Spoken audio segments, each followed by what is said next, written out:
Hey guys, Cass here again. So this video, I'm excited about this video because for those of you who know me well, you know I read a lot. And I have about 95 books on my Kindle right now, which doesn't seem like a lot, but that's only because I don't have a lot on here. The majority of the books that I've read are obviously not Kindle formatted. Although I am slowly but surely building my collection up. Most of the stuff that's here is because, my mom bought it because my Kindle is connected to my mom's account. She's got like 400 books on here. I just don't have them all because not all of them, appeal to me. But anyways, I like reading a lot, and I will go through a book a day depending on how long the book is, how interesting I find the book. I go through series like really quickly, which is kind of depressing, especially if you're waiting for a series to come out or for the next book in a series to come out and you finish reading the book so far. It can be kind of depressing. But, okay, so anyways, this video is my recommendation video of the books that I read and books I think everybody should try reading. Not everybody, because obviously everybody has different book tastes. These are my book tastes. I tend to really like I'm going to generalize some of the stuff that I read. I do like teen novels. Not necessarily because they're dumbed down or whatever, but I do like the plot of a lot of teen novels. I do like anything supernaturally based, and it's not because of the Twilight craze, I promise. Most of the stuff that I read, I've been reading this kind of stuff since before I even heard of Twilight. I didn't hear about Twilight till around the time the first movie came out. So, I didn't read it till then. I didn't understand what the big craze about it was for the longest time. Now I understand it. That's not why I love all the supernatural stuff, though. I just want to put that out there. Not that I'm bashing Twilight. I'm just saying that is not the reason why I like all the supernatural stuff. I just happen to like all the supernatural stuff. So, yeah. Let's get started. So, somehow got hair in my mouth. Ugh. Hold on.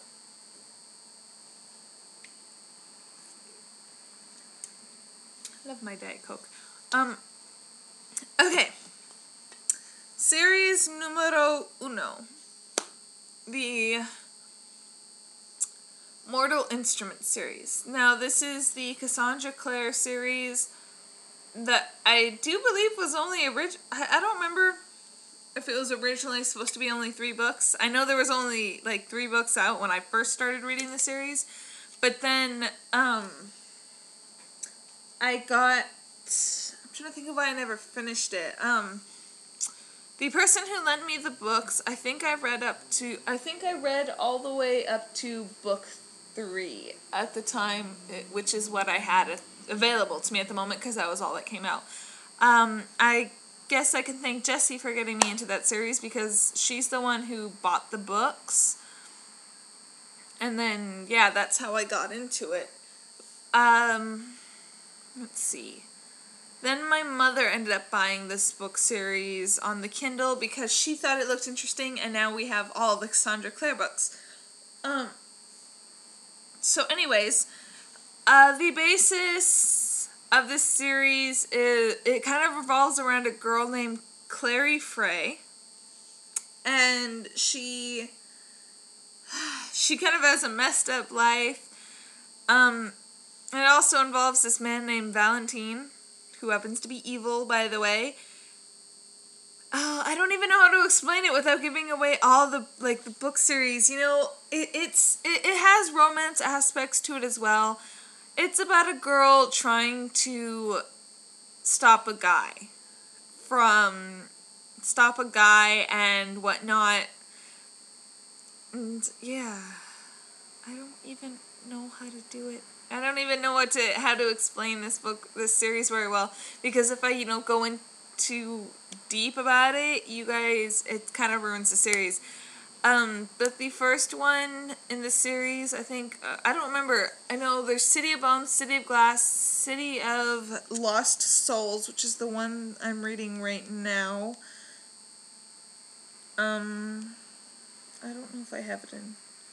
I have all the books on here. Let's see. City of Fallen Angels, City of Bones. There's nothing else in here. I can't find it all. Okay. Well. Okay, I know there's... City of Bones, City of Ashes, City of Glass, City of Fallen Angels, and City of Lost Souls. I don't know exactly which order. I know City of Fallen Angels is the 4th one, and City of Lost Souls is the 5th one. The 5th one is the one I'm reading right now. I think there's going to be one more after this, and that's it, but I'm not quite positive. She also does another series known as the Infernal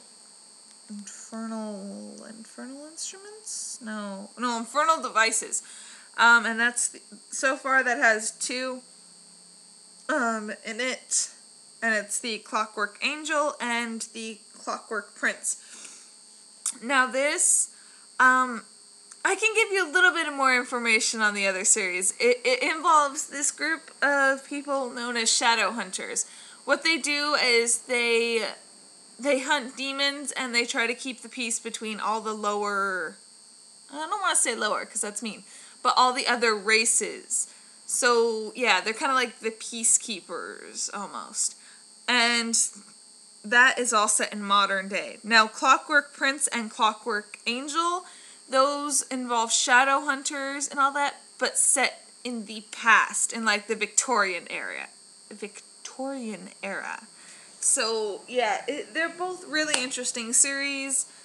The present one is set in New York, if I remember correctly. Yeah, New York.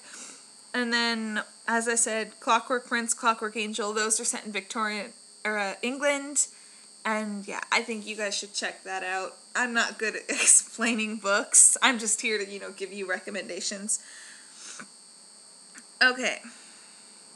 Now, back to this. Where was I? Okay, the next book series that I'm reading is... is the Vampire for Hire series, and that is by J.R. Rain. Now, what I love about this series is it's about a mother who ends up getting turned into a vampire, and she becomes a detective. She's this vampire detective / mom.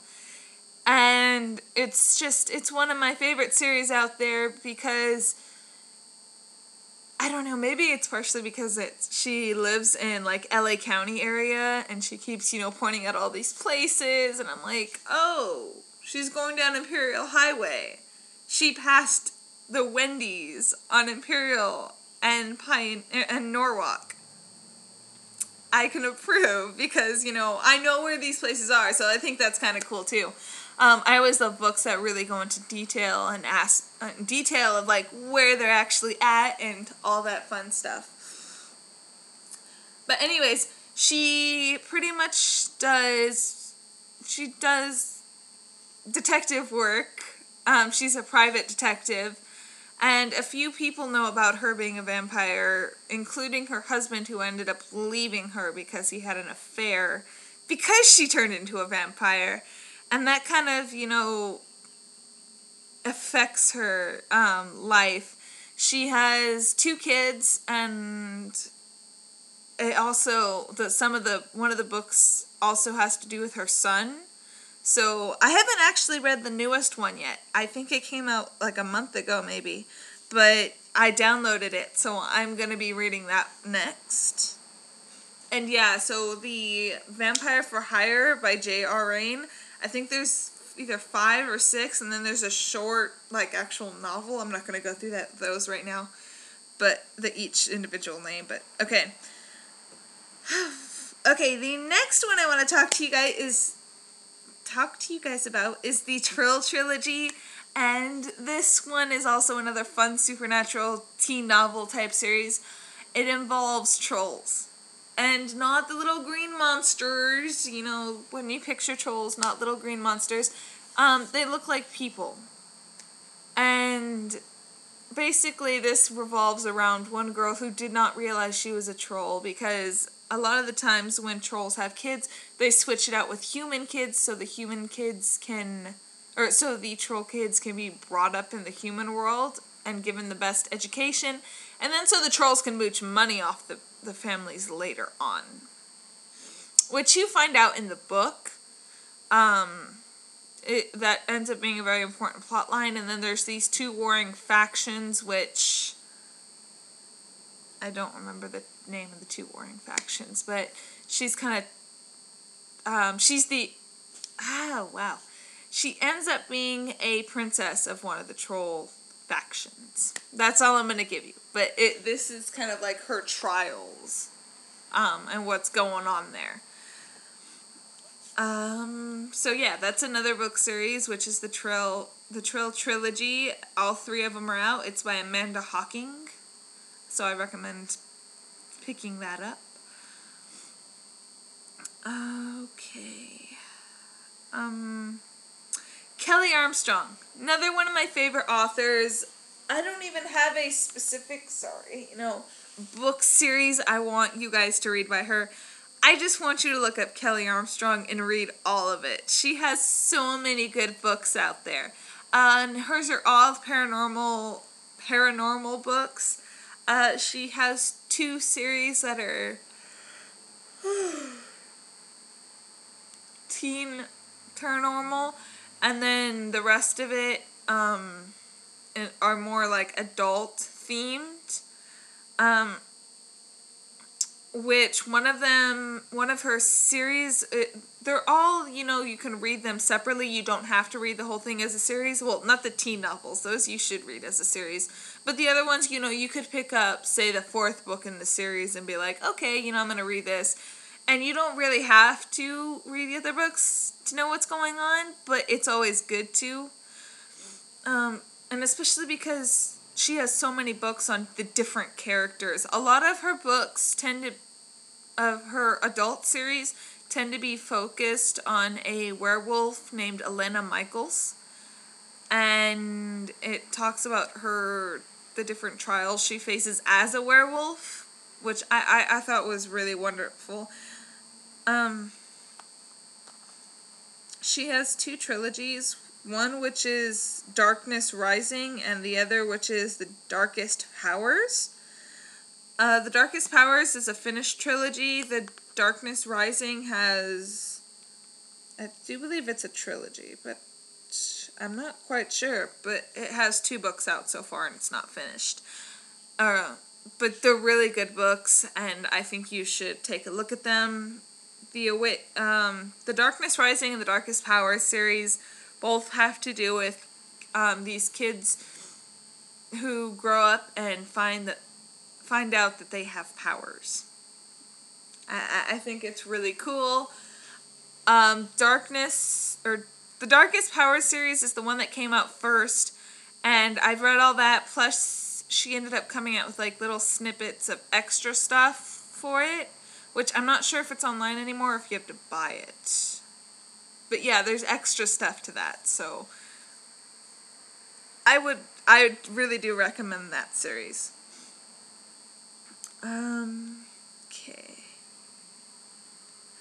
Okay, then there's this next series that doesn't really have a name.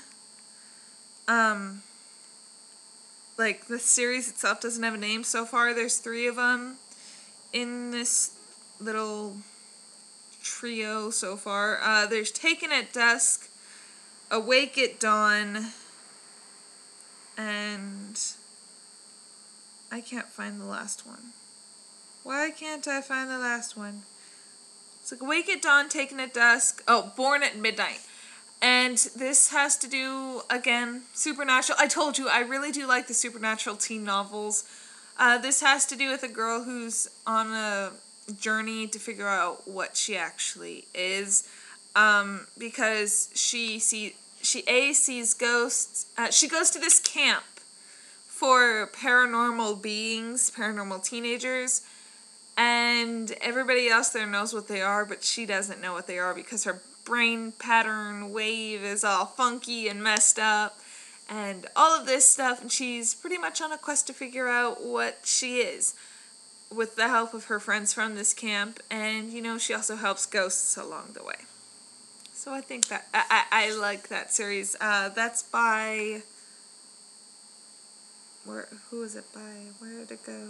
Oh, by C.C. Hunter. I don't know if I said that already. But yeah, she's a good author.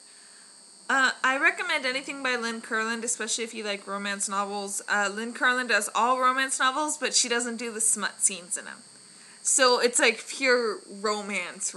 Like goody two-shoes romance. I mean, yes, occasionally she talks about how, like, the girl or whatever will talk about, oh, he's so hot and I want to do this. But you don't go into any, real smut scenes. Like, you get some really lame smut scenes with romance novels, and you don't get that with Lynn Curland. It's mushy-gushy romance that is so wonderful, especially because it's kind of paranormal. It involves people going back in time. And then people coming forward in time. And all of her books are really good. I haven't read any of them in a long time, but they're really, really good books. Let's see. I think for now... okay, there's another one I wanted to talk about, which is the Valerie Dearborn series. And so far there's only 2 of them, I think, and there's Love is a Darkness and Love is a Fear. Pretty much about a girl who's a vampire whose mother was killed when she was younger. Her dad is a vampire hunter, and so is the guy that she falls in love, or that she's been in love with. He's a vampire hunter as well, but she wants nothing to do with it, so she gets away from that life. Then she finds out that she's an empath, and then she starts consorting with this vampire. And yeah, it's a really good series as well. It's another kind of, I don't know if this one you can consider as teen as much as the other ones. This one's got a more adult feel to it, but it is kind of teen. I will admit there is a bit more smut in this one. And you don't get these, as I said, in romance novels, you get these really lame smut scenes that just, I don't know, they sound so weird. But in this novel, she tells it as it is. She doesn't sugarcoat things. And that's the Valerie Dearborn novels by Carolyn Hansen. So I recommend those novels. That's pretty much it for this video. Eventually I'm going to be doing another video about a more updated list of books. And I also want to do a video about some of the fan fictions. I want to recommend fan fiction based on each fandom. So I will hopefully make those soon. And yeah, that's it for now. And I will talk to you guys later. Bye!